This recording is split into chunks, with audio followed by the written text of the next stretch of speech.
Awal mula aku tahu bahwa aku terdeteksi ada tumor payudara di payudara kiriku itu adalah ketika aku kelas 2 SMA tahun 2002, dan waktu itu aku cukup kaget, tapi kagetnya juga sebenarnya lebih kebingung sih, karena pada saat itu aku memang belum teredukasi dengan baik mengenai kesehatan payudara karena merasa penting-penting gak penting. Maksudnya anak SMA kan ngerasanya kayak sakit serius macam apa sih yang bisa aku derita gitu kayaknya gitu ya, karena kan namanya juga anak-anak SMP, SMA gitu ngerasa kayaknya everything's gonna be fine gitu kan. Dan kayaknya yang aku tahu pada saat itu bahwa penyakit payudara kayak tumor ataupun kanker itu hanya bisa diderita oleh orang-orang yang sudah berusia lanjut gitu, yang kayak 25 tahun ke atas atau mungkin orang-orang yang sudah menikah atau sudah punya anak. Nah pada saat itu aku kan kayak masih umur 16 tahun, belum menikah, belum punya anak. Apakah aku merokok? Enggak juga. Minum alkohol juga enggak gitu.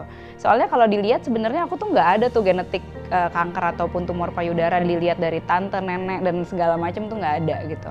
Tadinya tuh pengen aku tutupi tapi rasanya akhirnya enggak gitu, karena aku merasa kayaknya aku justru harus share ke orang-orang apa yang membuatku begini dan apa yang bisa membuat kalian tidak begini. Akhirnya kita mencoba untuk menelusuri ke belakang. Oh iya juga sih, kayak aku tuh banyak makan makanan yang instan, yang cepat saji gitu ya. Tapi dari situ itu cukup menjadi turning point untuk aku pribadi gitu ya, mengenai pola makan. Nggak langsung berubah, tapi cukup membaik gitu, dan itu happen gradually sampai sekarang. Aku berusaha sekali untuk makan yang whole food, jadi mengurangi makanan yang proses. Tapi aku juga nggak bisa bilang kayak semuanya tuh aku ubah gitu ya, karena makanan proses tuh bener-bener rekreasional kalau buat aku kayak gitu, dan berusaha menjadikan ini lifestyle sih. Bayangin nggak sih itu terjadi kan waktu SMA, tapi aku menjalanin tuh sampai hari ini gitu. Tapi kan pasti kan ada roller coasternya ya, kita ngerasa kayak ketat banget, terus nanti loss lagi, ketat banget, loss lagi gitu, sampai akhirnya aku menemukan cara yang sedikit banyak tuh ya aku bisa konsisten gitu di mungkin dalam 10 tahun terakhir.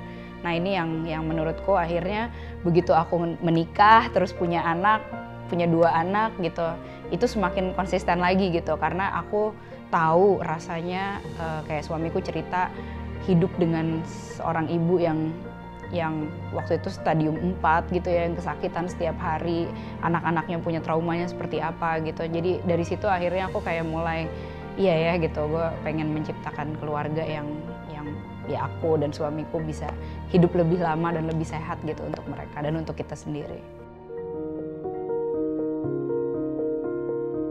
Gejala yang waktu itu aku rasakan itu adalah ada benjolan sih, dan sebelum itu menjadi tambah parah memang sudah diangkat pada saat itu. Aku tuh bisa ketahuan cepat, melakukan tindakan cepat, dan ketahuan di stage awal itu karena deteksi dini gitu. Jadi aku taunya memang pas lagi mandi aku raba gitu, dan mungkin 2-3 kali mandi masih ada gitu. Jadi karena tadi aku pikir kelenjar. Yet sebenarnya kayaknya aku juga waktu itu nggak punya waktu untuk mikir terlalu panjang, karena dari waktu ketahuan ada benjolan ke hari dimana benjolan itu diangkat itu nggak terlalu lama, kayak hitungan hari gitu. Aku nggak sempat mikir sampai yang berminggu-minggu karena orang tua aku udah keburu ya udah gitu. Dan kebetulan karena aku masih usia 16 tahun juga, kayaknya keputusannya banyak di orang tua gitu. Jadi aku juga maksudnya ada support system yang benar-benar mikirin banget juga gitu. Keputusannya cukup cepat dan langsung ada tindakan dan langsung diangkat gitu. Dan since then sebenarnya aku juga menjadi salah satu orang yang cukup concern dengan kesehatan payudara gitu. Karena ternyata hal yang aku pikir itu hanya bisa kena ke orang dewasa, ternyata bisa kena ke anak usia 16 tahun, which is buatku cukup mengagetkan. Sempet ngerasa down karena aku takut, aku nggak tahu itu seberapa besar. Maksudnya kan kerasa benjolannya, cuman kenyataannya tuh seberapa besar gitu. Dan apakah ini bisa menjalar, dan di tahun-tahun berikutnya tuh ya suka misalnya ada nyeri segala macem, ya akhirnya jadi cukup parno gitu ya, langsung datang lagi ke rumah sakit, ngecek lagi gitu di dada yang sebelah situ. Yang membuat aku optimis adalah bisa mengubah gaya hidup aku gitu. Dokternya juga bilang bisa kok ini gitu. Dan aku sendiri juga usianya masih terbilang muda gitu ya, sehingga aku merasa masih punya metabolismenya masih bagus, masih punya jaringan yang bagus gitu, dan masih punya kesempatan untuk memperbaiki ini di dalam seumur hidupku gitu.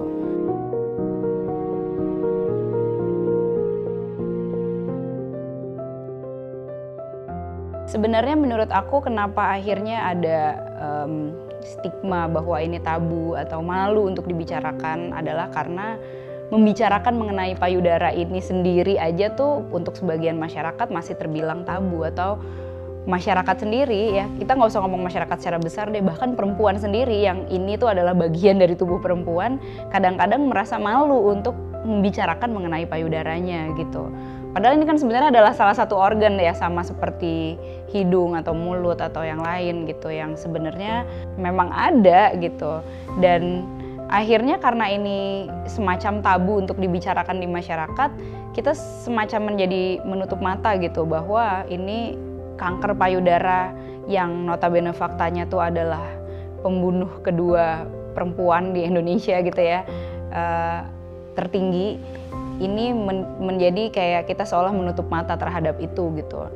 Melihat faktanya ya, bahwa mungkin ada tetangga kita atau tante kita atau teman kita kayak aku sendiri juga sebagai salah satu penyintas, kemudian kebetulan ibunya suamiku gitu ya, aku belum sempat ketemu soalnya ya, beliau meninggalnya karena kanker payudara juga gitu. Jadi kita semua tuh banyak gitu orang-orang yang memang terkena kanker ataupun tumor payudara atau terganggu kesehatan payudaranya di sekitar kita. Masa iya sih kita mau menjadikan ini hal yang tabu terus-terusan gitu. Ketika udah menyangkut tumor atau kanker payudara, orang tuh pasti ketakutan gitu. Ketakutan karena tahu bahwa ini sudah ya orang-orang yang terkena tuh seperti apa gitu. Ada yang nggak berhasil melalui ini, ada juga yang kayak kalau udah di stage akhir ya payudaranya harus diangkat. Jadi banyak banget cerita-cerita seperti itu gitu. Padahal kan sebenarnya masing-masing orang ya case-nya pasti unik gitu kan. Jadi dukungan moral tuh total harus diberikan gitu oleh seorang teman atau keluarga. Seseorang yang sedang terkena tumor atau kanker payudara, yang mereka butuhkan itu kan lingkungan yang kondusif sebenarnya kan.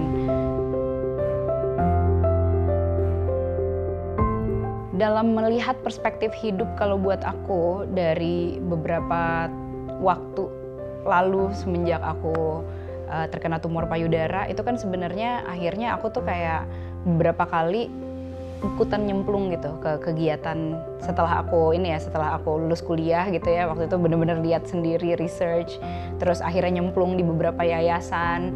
Kemudian untuk beberapa project aku sendiri, aku membuat waktu itu pernah untuk lagu Astaga. Waktu itu akhirnya aku turun sendiri ke yayasan-yayasan yang ibu-ibu yang terkena kanker payudara lah. Kemudian waktu itu juga pernah bikin kayak beberapa kali penggalangan dana dan ketemu langsung sendiri gitu dengan ibu-ibu yang pada yang udah stadium lanjut, yang akhirnya juga nggak berhasil gitu menjalankan hidupnya dia gitu ya.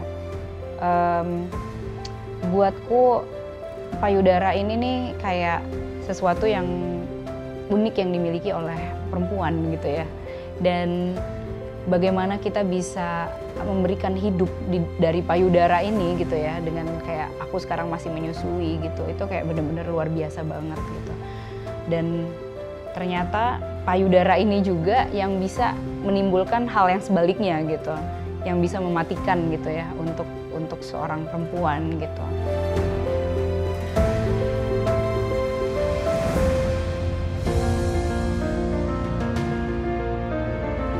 Ya, untuk semua yang sedang berjuang melawan tumor dan kanker payudara, untuk teman-teman semuanya, kita sangat-sangat ingin mendukung kalian dan percaya bahwa semuanya insya Allah bisa dilaluin dan ada jalannya gitu.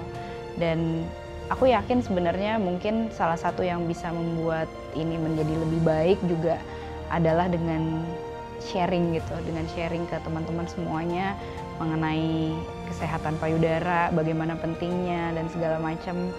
ini juga bisa menjadi salah satu rilis juga untuk kalian dan bisa menjadi berkah juga gitu dan manfaat bagi yang lain.